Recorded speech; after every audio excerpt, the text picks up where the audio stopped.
found out that the tavern has a happy hour Monday to Friday from 5 to 7.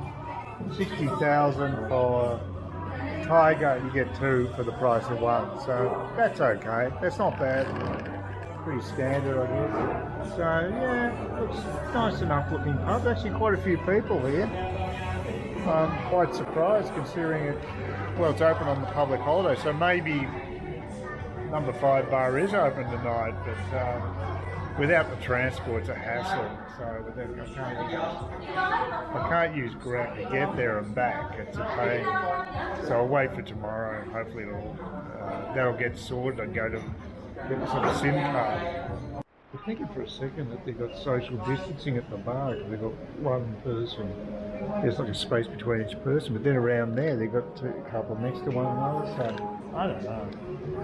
Not sure. I hope that's not the case because to be another dampener if we go to number 5 bar, and everybody's got to sit like one space away from each other. Who knows? Who knows what the laws are at the moment? They're crazy anyway.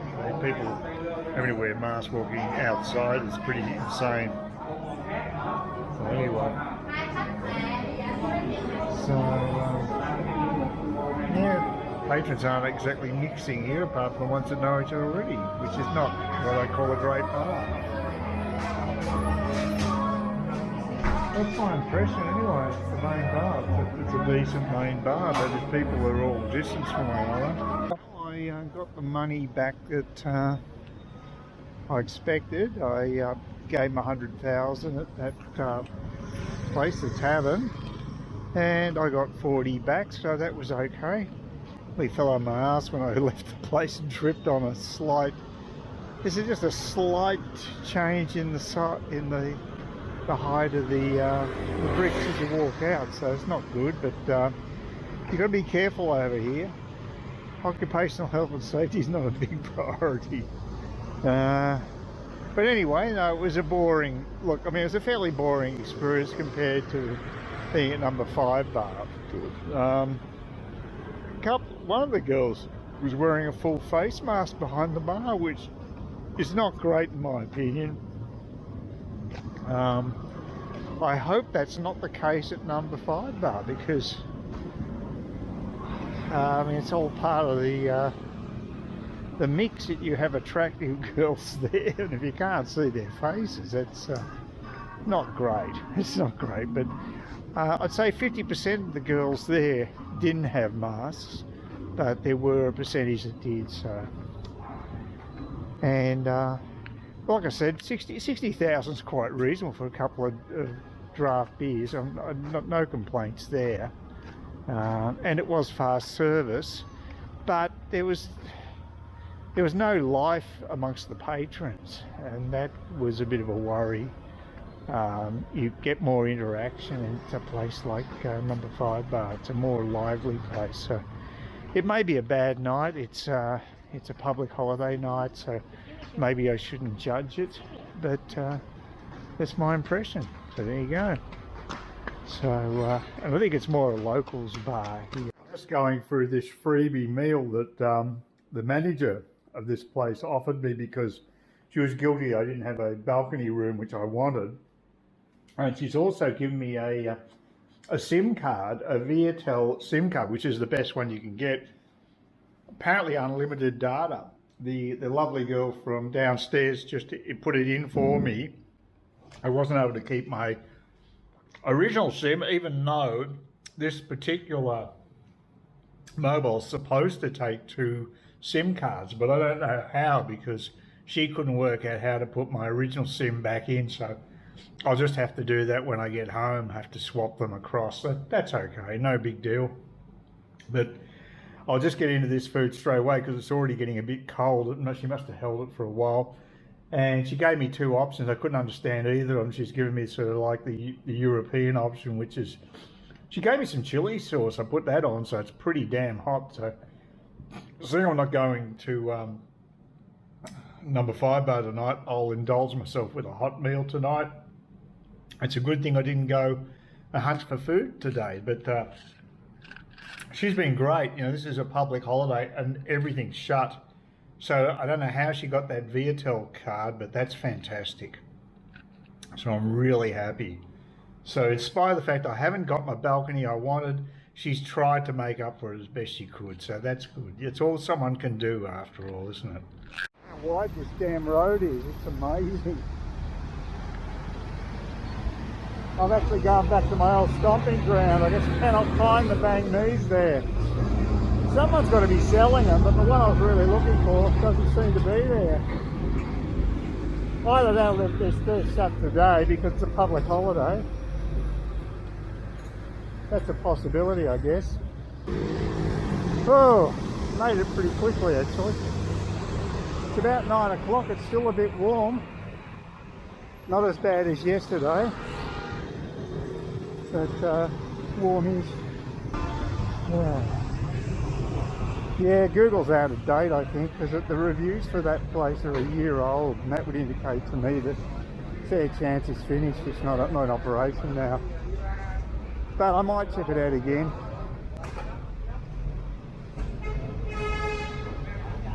Google can be very good in certain things when it comes to, I think they're very accurate with food reviews and accommodation and things like that. They're pretty good, but if you're looking for up-to-date information on the status of a business, I wouldn't be using them because I think they're a bit out of date.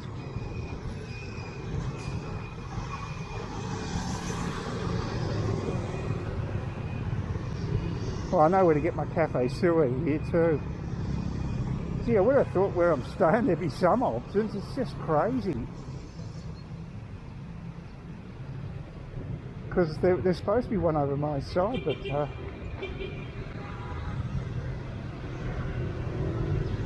oh, we'll see.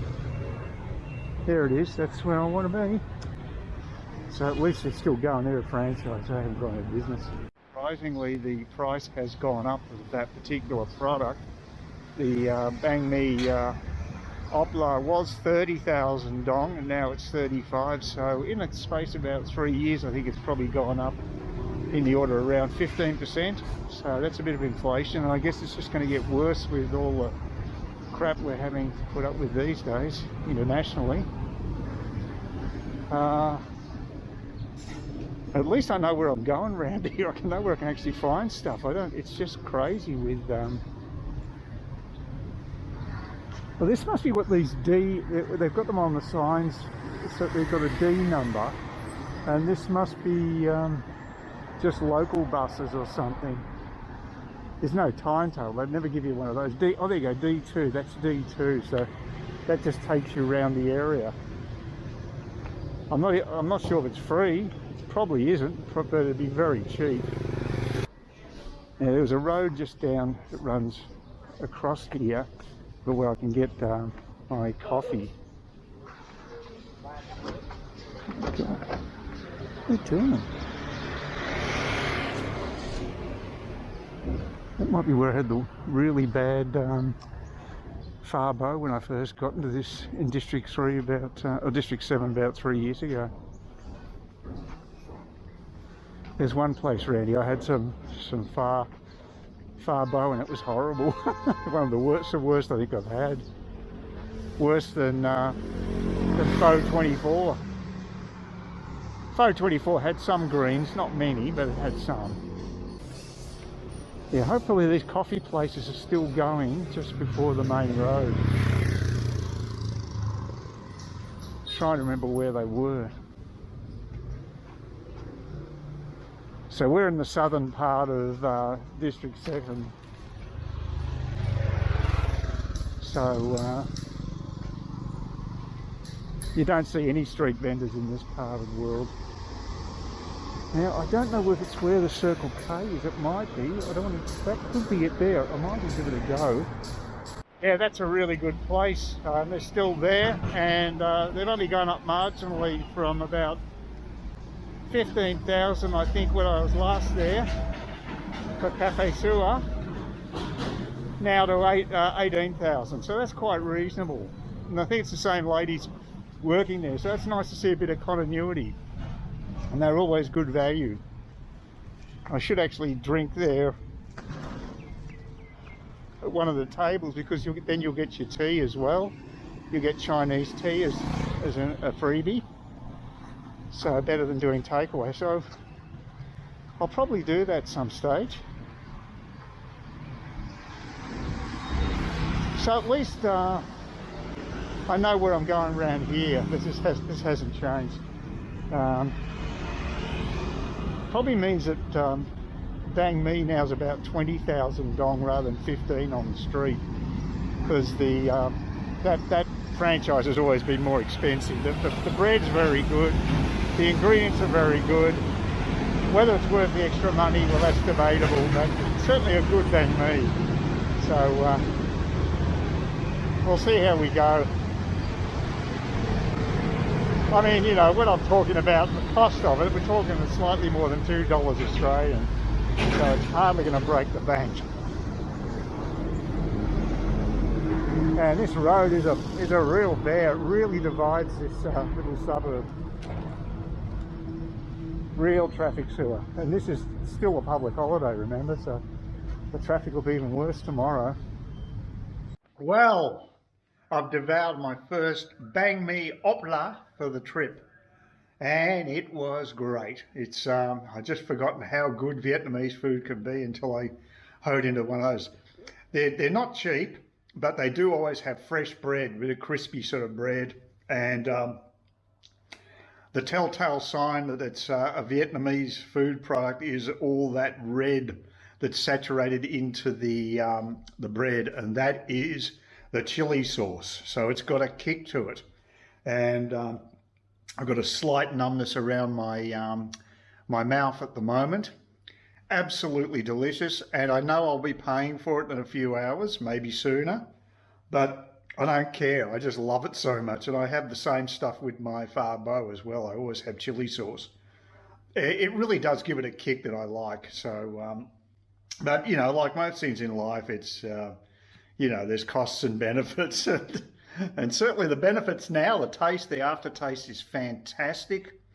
The mixture of onion and cucumber. I hate cucumber by itself, but when it's mixed together in this sort of a package in the Banh Mi bun, it's fantastic. So yeah, that's really, I mean, really hanging out for this. It's been a couple of years since I've had a Banh Mi opla, and it was worth the wait to get back into it, and I'll make it a regular. I'll probably do what I did last time. I'll alternate in the mornings between Banh Mi oplas for breakfast or a phar bo. So we'll see how it goes. But yeah, just disappointed I couldn't find that that place that had the Korean twist to it, the one that was actually just about 6 streets down from where I am. That's a shame. But there might be some other place. There's a bread place just around the corner. They might have sensational Banh Mi for all I know. I'll check them out next time. Tomorrow I'll go to the probably the Hanoi place and have their phar bo, because they've got a pretty good reputation, and I'm 100% sure that they are open. So, well, not 100%, but yeah, more than 50% anyway. You can't trust Google when it comes to this place, and with the COVID and the holidays and everything, it's a tough time to work out what's actually running at the moment. But I'm going to chance it with number 5 bar, the Savo. Definitely going to take the bike up there. And the problem with that, of course, is will I be insured? Because if the motorbike that takes me up there is over 250 cc's, then the insurance company say, "Oh, well, up yours. You're going on too powerful a bike. We're not going to cover you." I mean, Jesus, insurance companies can piss you off, but that's how they operate. They have these clauses that most people don't look at. I'm aware of it, so I'm going to try to minimise my risks. But you know, I really enjoy riding on the bikes. That's one of the great thrills of being here, a pillion driver. As a person who doesn't drive, it's the closest I'll ever come to driving a car, so it's fantastic. And especially in a foreign country with all the things to see from the back of the bike, it's just great. And of course I'll take some footage as I did last time. So it's all going well now. I haven't got my balcony, but you know, I can live with that. At least there's a manager here who actually does give a damn, and she's trying to make it easy for me, and she has got my SIM card. So look, things could be worse. There was a survey from Jetstar boy, that gave me an opportunity to pay it, except the links don't work. Isn't that typical? It wouldn't open up for the survey, the one survey I really want to do. As a matter of fact, I'm not down on Jetstar in Sydney. They were okay, but I'm down on bloody Cairns because to what I can tell, that woman did not tell Sydney anything about my flight. There was no preparation for me. There was no fast tracking for me. They could have SMS'd me, you know, and told me, look, you can go to the business check-in counter. They didn't do anything like that. I mean, they didn't lift a bloody finger. But the people, at least the staff in Sydney, once I told them what the situation is, yes, just go straight up to that counter. But that's what Cairns should have bloody done. Oh, hopeless. Well, you don't expect fabulous customer service when you go Jetstar, that's for sure. But very disappointed. And now my trust level with them when they say they're going to have a flight is dropped way down. So. But at least I got here, that's the main thing. Like I said, I would estimate probably about 40 to 50 minutes to spare before I would have been shut out of the plane. So it was pretty fine by my standards, but probably other travellers would say that's more than enough of a buffer. But I was very relieved when I finally got to the departure lounge, I'll tell you that. Please consider subscribing to my channel if you think there's anything there of use to you or entertainment or whatever, and either do that or give me a thumbs up, or if you're feeling really energetic, do both. That'd be great.